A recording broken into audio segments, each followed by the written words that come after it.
जय माता दी दोस्तों, कैसे हैं आप सभी। आशा करता हूं दोस्तों आप सभी अच्छे होंगे, स्वस्थ होंगे। दोस्तों आज मैं आपको ये बताऊंगा कि पूजा करते समय, पाठ करते समय या फिर मंत्र का जाप करते समय उल्टी जैसा मन क्यों होता है। ये प्रश्न भी हमारे ही एक सब्सक्राइबर ने पूछा है, तो इसी विषय पे मैं आज आपको जानकारी दूंगा। इसके इसके अलावा और भी कई कई तरह की घटनाएं हमारे साथ में घटित होती हैं, जैसे कि हमारे सिर में दर्द होना, उल्टी जैसा मन होना, हमारे सीने में दर्द होना, हमारे पेट में दर्द होना, हमारे जो नाभि के नीचे का हिस्सा है जहाँ पर हमारा मूलाधार चक्र है वहाँ पर हमको दबाव महसूस होना, हल्का हल्का दर्द महसूस होना। ठीक है, तो ऐसा क्यों होता है, ये सभी चीज़ें हमारे साथ में क्यों होती हैं। देखिए दोस्तों, जब भी हम किसी भी मंत्र का जाप करते हैं, हम कोई पाठ करते हैं, हम कोई साधना करते हैं, कोई पूजा करते हैं, कोई हवन करते हैं, तो उससे क्या होता है ना कि जो ऊर्जा की तरंगें हैं वो निकलती हैं। मंत्र का जाप करते हो, मंत्र क्या है, शब्दों का समूह है और हर शब्द की अपनी एक ध्वनि होती है। तो जब भी हम मंत्रों का जाप करते हैं तो उससे कई सारे शब्दों की जो ध्वनि है वो मिल करके एक विशाल ध्वनि का रूप धारण कर लेती है, एक विशाल तरंग का रूप धारण कर लेती है। और वो जो तरंगे हैं वो हमारे शरीर के जो ऊर्जा चक्र हैं, जो हमारी कुंडलिनी शक्ति है, जो हमारे 7 चक्र हैं, उन पर जा कर के वो तरंगे टकराती हैं। उनसे टकराती हैं तो वो जागृत होने शुरू हो जाते हैं, एक्टिवेट होने शुरू हो जाते हैं। तो हर चक्र की अपनी एक ध्वनि होती है, अपना एक तरंग होता है, अपने एक देवता होते हैं, अपनी एक देवी होती है, अपनी एक शक्ति होती है। हर चक्र की अपना एक रंग होता है। तो जिस मंत्र के जाप से जिस शब्द का मेल जिस चक्र से हमारा संबंध रखता है, तो वहाँ पर जाकर के वो ध्वनि टकराती है और वो चक्र हमारा जागृत होता है। जैसे कि उदाहरण के तौर पे नवारण मंत्र है, ओम ऐं ह्रीं क्लीं चामुंडाय विच्चे। ये जो मंत्र है, इस मंत्र में जितने भी शब्द हैं उन सभी शब्दों का संबंध हमारी कुंडलिनी शक्ति से है। विशेष रूप से इस मंत्र की रचना ही इस प्रकार से करी गई है कि जो हमारी कुंडलिनी शक्ति के सभी चक्रों से मेल खाती है। इसीलिए मैं आपको कहता हूँ कि नवारण मंत्र का जाप हर व्यक्ति को करना चाहिए। कम से कम 108 बार हर रोज़ करना चाहिए, चाहे वो किसी भी पंथ का व्यक्ति हो, किसी भी संप्रदाय का हो, किसी भी जाति का हो, किसी भी धर्म का हो। क्योंकि ये जो मंत्र है ये कुंडलिनी शक्ति को ही जागृत नहीं करता, ये मंत्र आपको आपके भगवान से जोड़ देता है, आपके इष्ट से जोड़ देता है। इस दुनिया में होते हुए भी आपको ब्रह्मांड से कनेक्टेड कर देता है। आपकी कुंडली में जितने भी ग्रह हैं वो सारे खराब स्थिति में हो, आपको बुरा प्रभाव दे रहे हो, नेगेटिव प्रभाव आपको दे रहे हो, वो सभी के सभी पॉजिटिव प्रभाव आपको देना शुरू कर देते हैं अगर आप इस मंत्र का जाप करते हैं।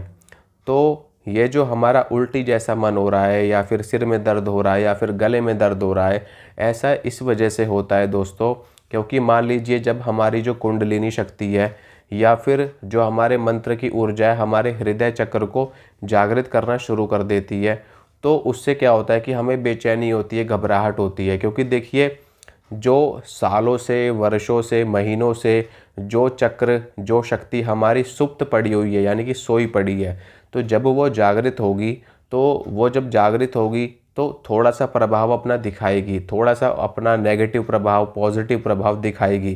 क्योंकि देखिए, जब कोई व्यक्ति गहरी नींद में सोया हुआ है, आप उसको जगाते हो तो उसको दिक्कत होती है, क्योंकि उसको सोने की आदत लगी हुई है। वो आपको मना करेगा कि मुझे क्यों छेड़ रहे हो, मुझे क्यों परेशान कर रहे हो, मुझे क्यों जगा रहे हो, अभी मुझे और सोने दो। तो वो व्यक्ति थोड़ा सा आपको रिएक्शन देगा, एक नेगेटिव रिएक्शन देगा। समझ रहे हो। तो इसी प्रकार से जो हमारी सालों से, वर्षों से जो सोई हुई शक्ति है, जब हम उसको छेड़ते हैं मंत्र का जाप करके, तो वो हमारी जागृत होती है, तो वो थोड़ा सा नेगेटिव इफ़ेक्ट हमको दिखाती है। जैसे कि उल्टी जैसा मन होना, तबीयत खराब हो जाना, कई कई लोग तो बीमार तक पड़ जाते हैं और कई कई दिनों तक बीमार पड़े रहते हैं, उनसे उठा ही नहीं जाता, उनको हमेशा बेचैनी, घबराहट, उल्टी जैसा मन, मतलब कि इस तरीके से तबीयत ख़राब रहती है कि ना तो प्रॉपर तरीके से उनको कोई बीमारी होती है और डॉक्टर भी समझ नहीं पाता कि आखिर क्या समस्या है। डॉक्टर दवाई देगा, डॉक्टर अपने हिसाब से दवाई देगा, भाई बुखार है कि क्या दिक्कत है, लेकिन ये जो चीज़ है ये अलग ही होती है एकदम। ये दवाई से ठीक नहीं होती, ये अपने आप ठीक होती है। ये चीज़ अपने समय के साथ में अपने आप ठीक हो जाएगी। दवाई चाहे जितनी भी खा लोगे आपको आराम नहीं पड़ेगा। या तो आप किसी अच्छे भगत के पास जा सकते हैं, किसी अच्छे ओझा के पास, सोखा के पास, जो इस विषय में अच्छी जानकारी रखता हो, जो आपका सही से मार्गदर्शन कर सके और जो आपकी कुंडलिनी शक्ति को नियंत्रित कर सके।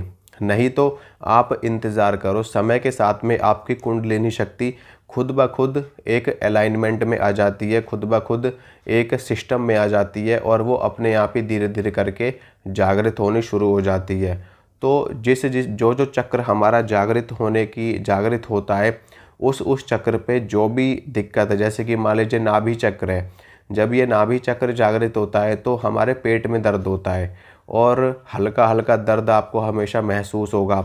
खाया पिया आपको हजम नहीं होगा। समझ में आ रहा है? और इसके अलावा कई बार तो ज़्यादा दिक्कत हो जाएगी कि आपकी तबीयत बिगड़ सकती है, आपको पेट में ज़्यादा समस्या भी हो सकती है। लेकिन एक टाइम के बाद में वो चीज़ें ठीक हो जाएगी, मतलब 2-4 दिन, 1 हफ्ता ऐसा आपको रहेगा, उसके बाद ये चीज़ आपकी ठीक हो जाएगी। तो इसी प्रकार से हृदय चक्र में, जब गले में आपका चक्र जो है विशुद्धि चक्र जिसको हम बोलते हैं, जब वो आपका चक्र जागृत होना शुरू होगा तो यहाँ पर भी थोड़ी बहुत दिक्कत आपको होगी, जैसे कि गले में दर्द आपको होगा। समझ रहे हो? गले में दर्द होगा, आपकी गर्दन में अकड़ाहट सी बनी रहेगी, गर्दन में आपको दर्द रहेगा हमेशा। हमेशा ऐसे लगेगा कि जैसे आपकी कोई नस चढ़ गई है, ऐसा आपको महसूस होगा। और इसी तरह से जब आज्ञा चक्र पे हमारी जो शक्ति आती है, तो हमारा जब आज्ञा चक्र एक्टिवेट होने लगता है तो यहाँ पर बहुत पेन होता है, सिर में पेन रहता है हमेशा। हमेशा एक घुमेरी सी बनी रहती है, चक्कर से बने रहते हैं दिमाग में, हमेशा ऐसे लगेगा कि जैसे चक्कर से आ रहे हैं। इस तरह की चीज़ें होती हैं। और मैं आपको बताऊं कि इसके अलावा आपके बॉडी में भी पेन रहेगा, हाथों में दर्द, पैरों में दर्द, इस तरह की चीज़ें भी आपके साथ में घटित होंगी।